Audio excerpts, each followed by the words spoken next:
하나님께서 우리에게 주신 말씀은 고린도후서 12장 7절부터 10절까지의 말씀입니다. 소리가 좀 울립니다. 고린도후서 12장 7절부터 10절까지의 말씀.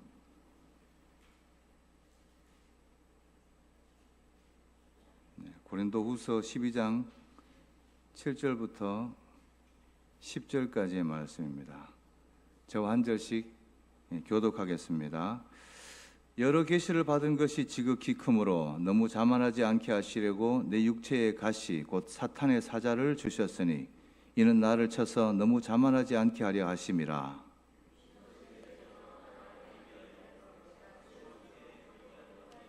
나에게 이르시기를 내 은혜가 내게 족하도다. 이는 내 능력이 약한 데서 온전하여짐이라 하신지라.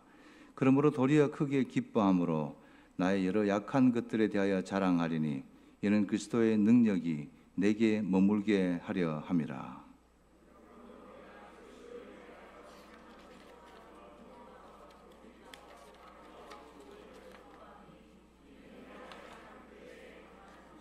아멘. 할렐루야. 오늘 수협에 함께 하시는 모든 분들에게 하나님의 넘치는 평강이 함께 하시기를 주님의 이름으로 축원합니다.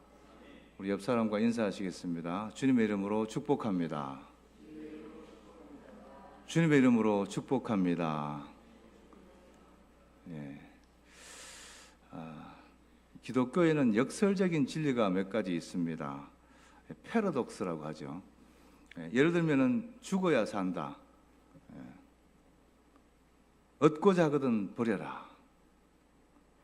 크고자 하거든 섬겨라. 굉장히 역설적이죠. 오늘 설교 제목도 그렇습니다. 약할 때 강함이라. 약하면 약한 것이고 강하면 강한 것이지 약할 때 강한 건 또 뭘까요?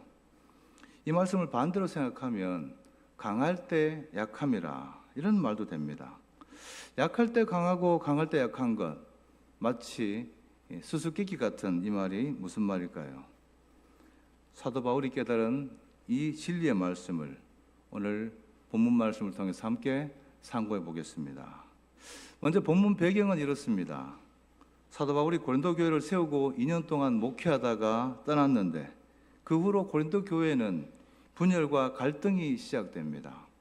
우리가 잘 아는 대로 우리 고린도전서 보면 어떤 내용이 나옵니까? 바울파, 아볼로파, 게바파, 심지어 예수파 이렇게 나눠져서 네 파로 갈라져서 싸우지 않습니까?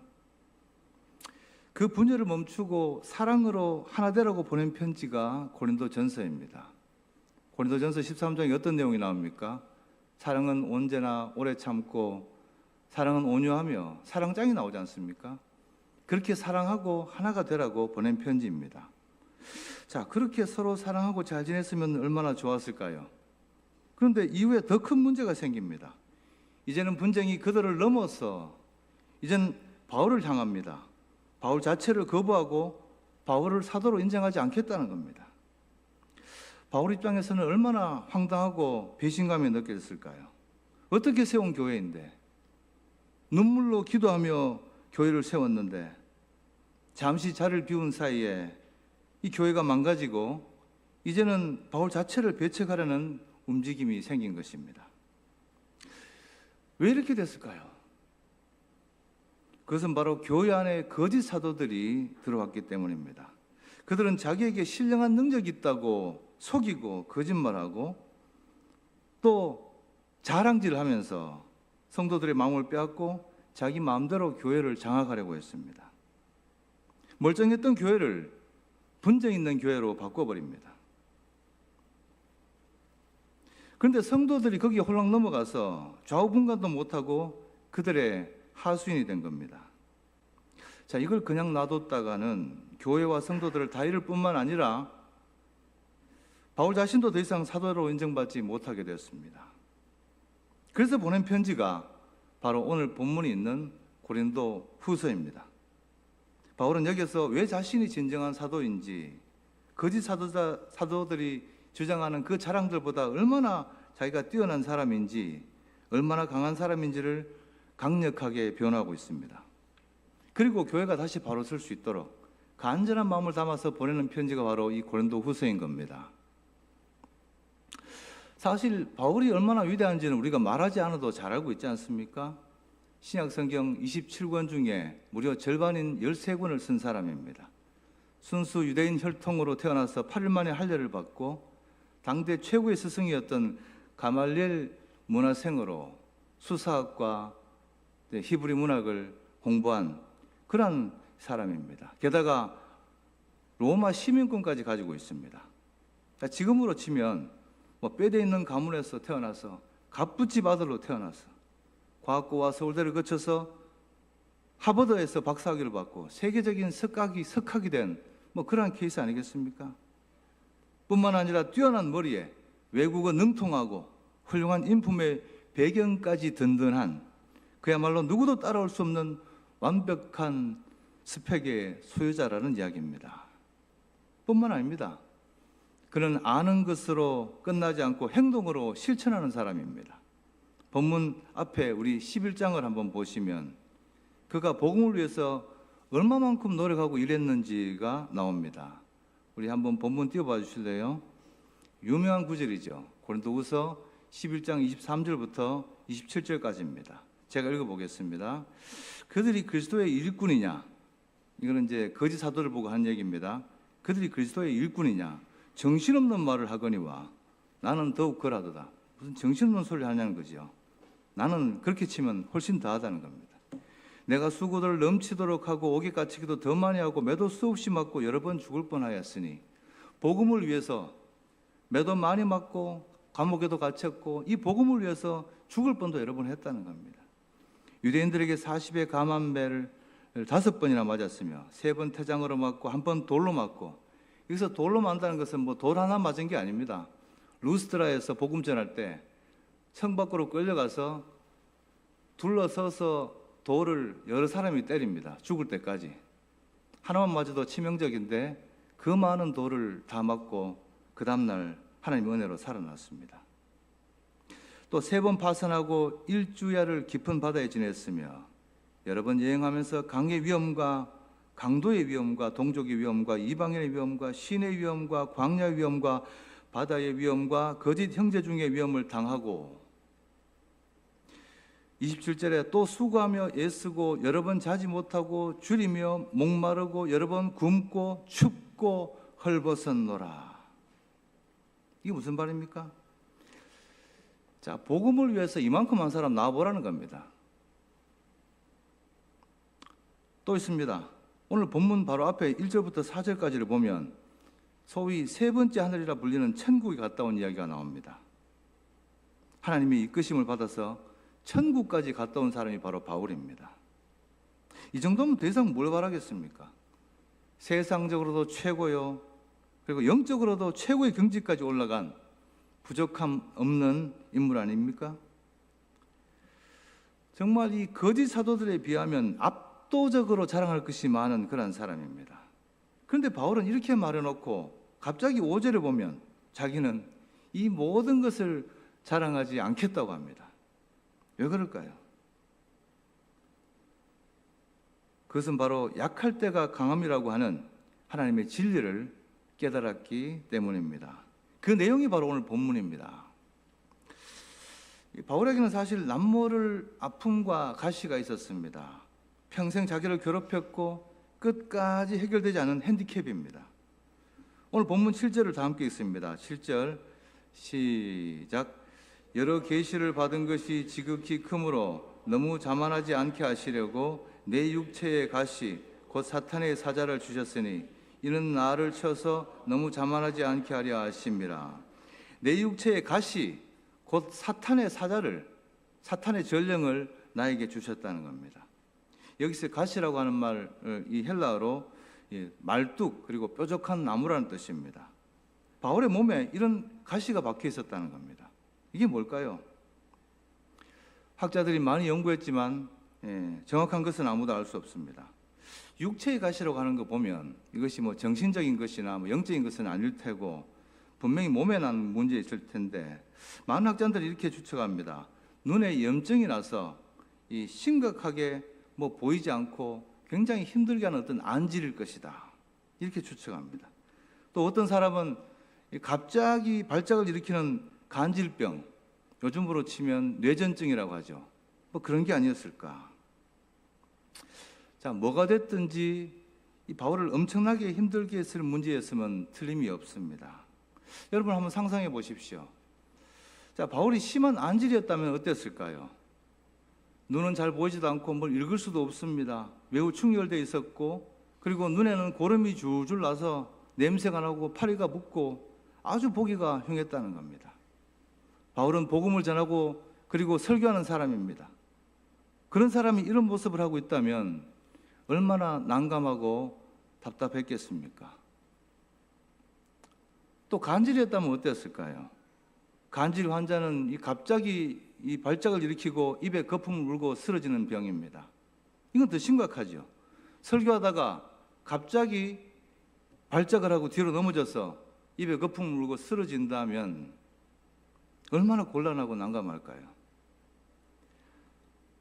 둘 중에 어떤 질병이어도 상당히 곤혹스럽고 민망하기는 마찬가지일 것입니다. 그래서 바울이 어떻게 합니까? 본문 8절에 보면 이 문제를 놓고 3번씩이나 간절히 기도했다고 합니다. 어떻게 기도했을까요? 아마도 이렇게 기도했을 것입니다. 하나님, 너무 힘듭니다. 이 가시가 저에게서 떠나게 해 주시옵소서. 제 하나 영달을 보자고 하는 일이 하지 않습니까? 잘할 수 있도록, 하나님 일을 더 잘할 수 있도록 이 문제를 해결해 주시옵소서. 이것만 고쳐주신다면 더욱 충성하고 하나님께 영광 올려드리겠습니다. 아마 이렇게 기도했을 것 같습니다. 자, 여러분 어떻습니까? 뭐 이런 기도라면 하나님께서 들어주실 법하지 않습니까? 그런데 하나님은 3번이나 기도했는데도 들어주지 않으십니다. 왜 그랬을까요? 여기서 3번은 아마도 1번, 오늘 2번째, 내일 3번, 뭐 이런 횟수가 아닐 것입니다. 아마도 심각성을 봐서는 아마도 적어도 40일 작정기도나 뭐 금식기도쯤 되지 않겠습니까? 이런 기도를 3번이나 드렸는데도 하나님은 결국 거절하셨습니다. 그리고는 실망하고 있는 그에게 이런 응답을 주십니다. 본문 9절 상반절입니다. 9절 상반절 함께 읽습니다. 시작. 나에게 이르시기를 내 은혜가 내게 족하도다. 이는 내 능력이 약한 데서 온전하여짐이라 하신지라. 자, 이게 무슨 말입니까? 하나씩 살펴봅시다. 먼저 내 은혜가 내게 족하다고 하십니다. 하나님의 은혜가 바울 너에게 족하다, 충분하다 이 말씀이죠. 이 말씀은 하나님이 바울에게 주신 그 은혜가 이미 충분하고 어쩌면 그 가시까지도 은혜다. 그 가시도 은혜라는 얘기입니다. 여러분 어떻게 가시가 은혜가 될 수 있습니까? 지금 아파 죽겠는데, 지금 힘들고 괴로운데, 이것 때문에 모든 것을 다 포기하고 싶은데 어떻게 이것이 은혜가 될 수 있습니까? 그런데 하나님은 이것이 은혜라고 말씀합니다. 왜 그럴까요? 그 이유가 이어서 나옵니다. 이는 내 능력이 약한 데서 온전하여짐이라. 하나님의 능력이 어디서 온전해진다고요? 약한 데서. 약한 데서 하나님의 능력이 온전해진다는 것입니다. 여기서 약하다는 이 표현은 뭐 힘없이 비실비실하다 뭐 이런 뜻이 아닙니다. 이 약하다는 뜻은 강한 자기를 죽이고 겸손히 하나님 앞에 순종하는 모습, 바로 그 모습을 말하는 것입니다. 가시로 인해서 자아가 약해지고 하나님만을 의지할 때, 그때 하나님의 능력이 그를 통해서 나타난다는 것입니다. 그렇다면 바울을 약하게 만들었던 이 가시조차도 은혜가 될 수밖에 없지 않겠습니까? 그렇습니다. 그래서 가시가 은혜가 되는 것입니다. 여기서 온전하다고 하는 단어는 이 헬라어로 텔레오인데, 이것은 완전하다, 실행하다, 성취하다 이런 뜻이 있습니다. 다시 말하면 하나님께서는 9절에 바울에게 이렇게 말씀하신 게 됩니다. 나는 이 내 능력은 말이지, 네가 모든 스펙을 갖추고 스스로 모든 것을 할 수 있다고 생각할 때가 아니라 가시로 말미암아 내가 겸손해질 때, 약하다고 고백하며 나를 찾을 때, 자신의 한계를 인정하고 나에게 의지할 때, 그때 나의 능력이 내 속에서 완전해지고 실행되고 성취될 것이니라. 할렐루야. 이 놀라운 진리를 깨닫고 바울은 자기의 강력한 스펙이 아니라 오히려 자기의 약함을 기뻐하며 자랑하기로 합니다. 9절 후반절입니다. 그러므로부터 함께 읽겠습니다. 그러므로 시작. 그러므로 도리어 크게 기뻐함으로 나의 여러 약한 것들에 대하여 자랑하리니 이는 그리스도의 능력이 내게 머물게 하려 함이라. 아멘. 바울은 이 놀라운 역설의 진리를 깨닫고 이제는 자기의 잘난 모습이 아니라 약하고 부족하고 모자란 모습을 기뻐하고 자랑하기로 합니다. 그래야 예수 그리스도의 능력이 자기 속에 머무를 수 있다고 하는 사실을 알았기 때문입니다. 사실 이 진리는 예수님께서 먼저 보여주셨습니다. 온 세상을 구원하신 예수님의 능력이 여러분 어디서 나타났습니까? 약함의 상징인 십자가를 통해서 확정된 것 아니겠습니까? 그렇습니다. 십자가는 세상에서 가장 낮고 약한 자리입니다. 아무것도 할 수 없어서 그저 달려 죽을 수밖에 없는 무능의 상징이 바로 십자가인 것입니다. 만약 예수님께서 십자가에서 내려오셔서 로마 군사들을 다 처단하고 박살냈다면 어땠을까요? 속은 시원했겠지만 온 인류가 구원받는 일은 영원히 없었을 것입니다. 그 고통의 십자가를 지고 가장 약한 모습으로 고난당하시고 돌아가셨기 때문에, 그렇기 때문에 하나님의 구원 역사가 완성된 것입니다. 예수님의 구원 역사가 바로 이 약함의 자리에서 완성된 것입니다. 왜냐하면 하나님의 능력은 약한 데서 온전해지기 때문입니다. 이 사실을 믿으시기를 주님의 이름으로 축원합니다. 세상에 완벽한 사람은 없습니다. 누구나 다 한 가지 이상의 약점을 다 가지고 있을 것입니다. 멀리서 볼 때는 다 완벽해 보여도 사실 속을 알고 보면 집집마다, 가정마다, 개인마다 다 남모를 문제가 있고 아픔이 있고 상처가 있고 가시가 있고 약점이 있는 것입니다. 문제는 그 약점을 어떻게 쓰임받느냐는 것이겠지요. 성경에 나오는 위대한 인물들도 마찬가지입니다. 우리가 잘 아는 모세는 누가 뭐래도 이스라엘의 가장 위대한 지도자 아니겠습니까? 430년 동안 노예로 살던 이스라엘을 출애굽시킨 인물입니다. 하지만 그에게도 약점이 있었습니다. 그것은 바로 살인자라는 것입니다. 동족을 사랑하는 마음에 애굽 사람을 쳐서 죽입니다. 그리고는 40년 동안 도망자 생활을 한 수배범입니다. 이것은 그 인생의 큰 오점이었고 평생 동안 그의 마음을 아프게 하는 가시였을 것입니다. 베드로 어떻습니까?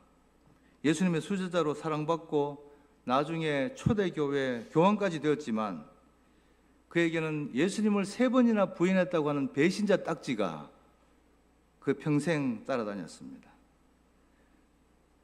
베드로는 아마도 닭고기를 싫어했을 것입니다.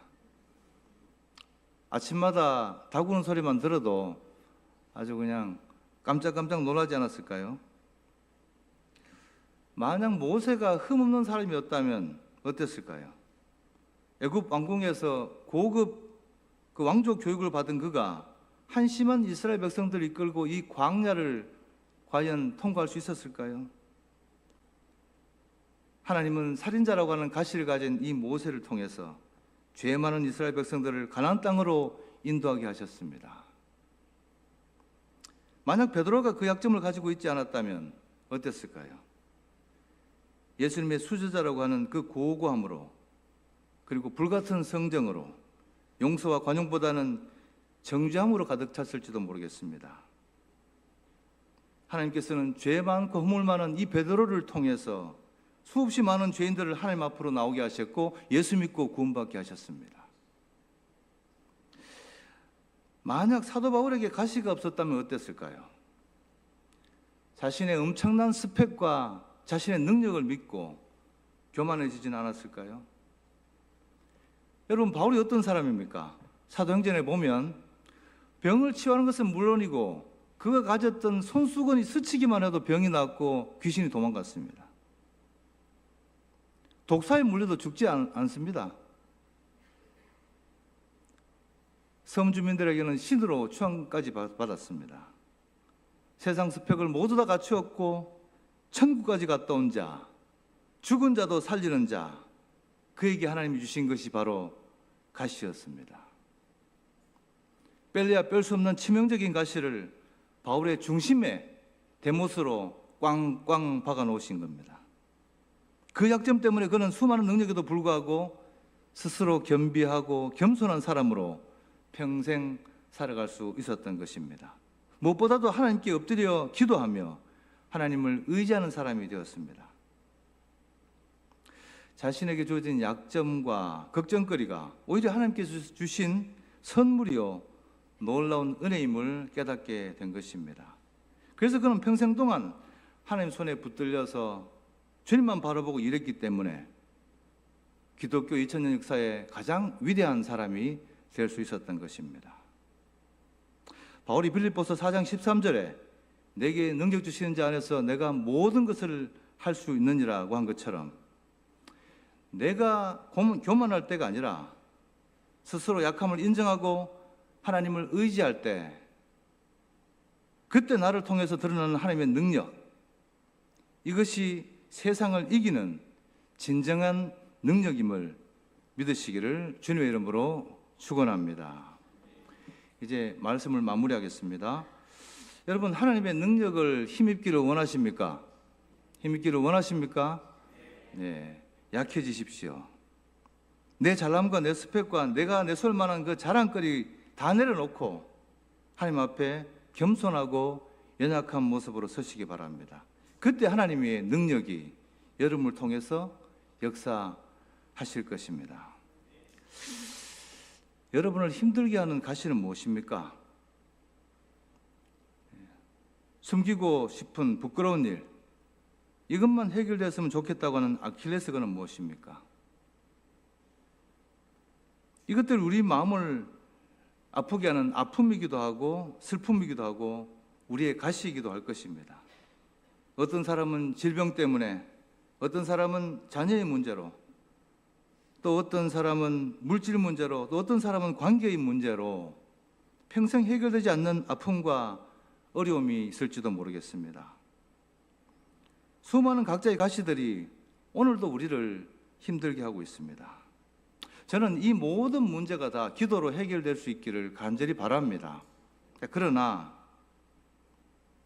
바울처럼 기도해도 해결되지 않는다면 그것은 어쩌면 그것이 하나님께서 우리에게 주신 은혜요 선물일지도 모른다는 것입니다.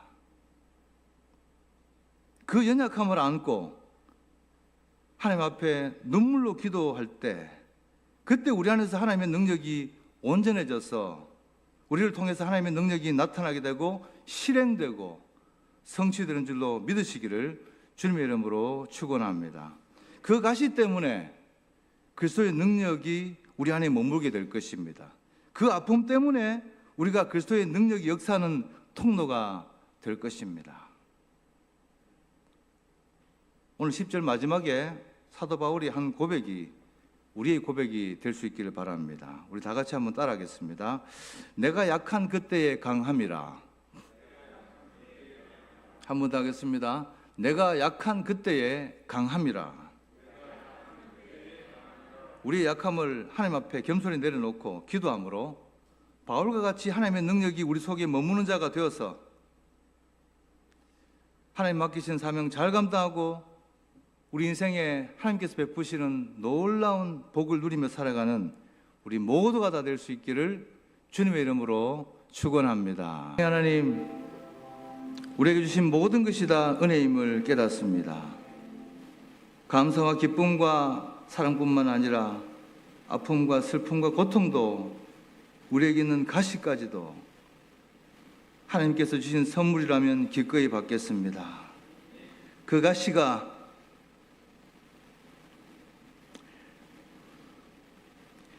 예수 그리스도를 만난 흔적이라면 감사로 받고 기쁨으로 살아가겠습니다. 하나님을 사랑하는 자 곧 그 뜻대로 부르심을 입은 자들에게는 모든 것이 합력하여 선을 이룬다는 말씀처럼 아픔도 고민도 슬픔도 가시도 그 모든 것이 합력하여 선을 이루며 하나님의 영광을 나타내는 우리 인생이 다 되게 하여 주시옵소서. 이제는 우리 주 예수 그리스도의 크신 은혜와 하나님 아버지의 극진하신 사랑하심과 성령님의 교통하심이 오늘 말씀을 따라 살아가기로 결단하는 우리 모든 성도들에게 지금부터 영원토록 함께 하시기를 간절히 축원합니다. 아멘.